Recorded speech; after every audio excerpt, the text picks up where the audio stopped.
Bonjour. We might as well be learning or keeping talking French because we're never going to leave the EU, are we? Isn't that right? Isn't that right?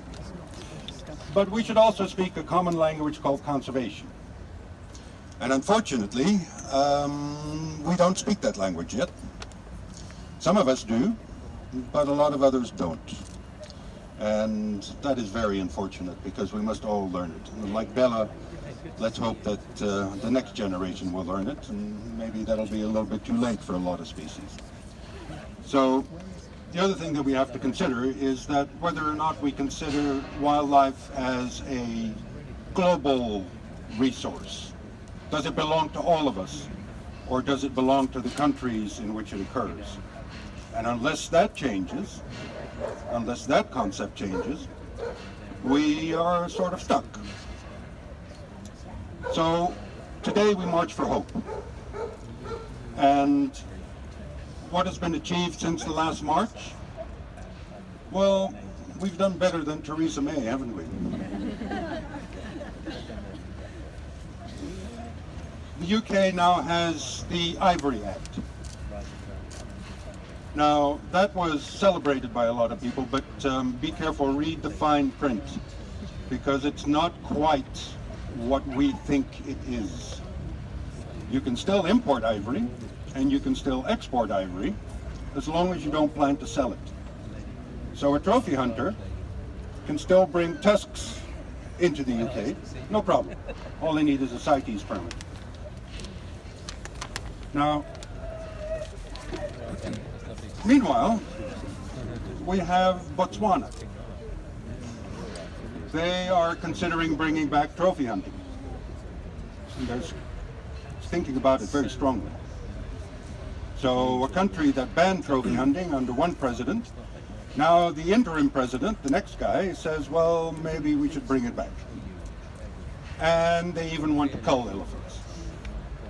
So if the interim president of Botswana was here right now, he would say, don't bother, guys.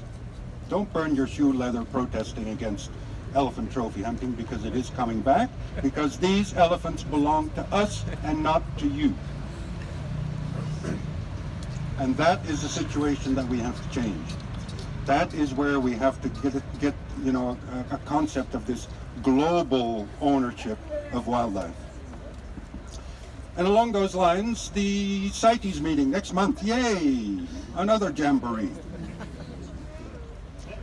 They're considering bringing back the ivory trade. Yay, isn't that great? What we must do is, hopefully, as Stan said, we really must send our delegates, the UK delegates, to CITES to say, forget about it. It's not going to happen. It will never happen. The past 2 times that it did happen, it was a complete disaster. So where do we go from here? Well, we demonstrate again and again. We do what we do best. If we fall down, we stand up. If we get pushed away, we push back.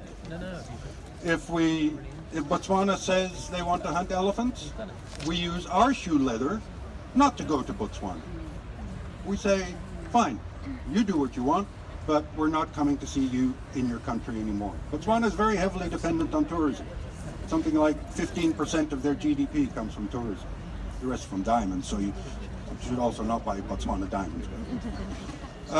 If South Africa says they want to keep, breeding captive lions for hunting, don't go to South Africa. It's easy, right? Don't buy their products. Don't buy their wines. Makes a difference. Makes a big difference.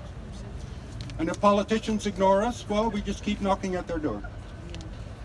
And we keep coming back, and we keep signing petitions, and we keep saying to people, we are right, and we are convinced that we are right, and we know that we are right. And what we're going to do is make sure that you understand why we are right, and not just take the easy course time and time again. Anyway, have a great march, everybody. Thank you all for coming. Merci beaucoup.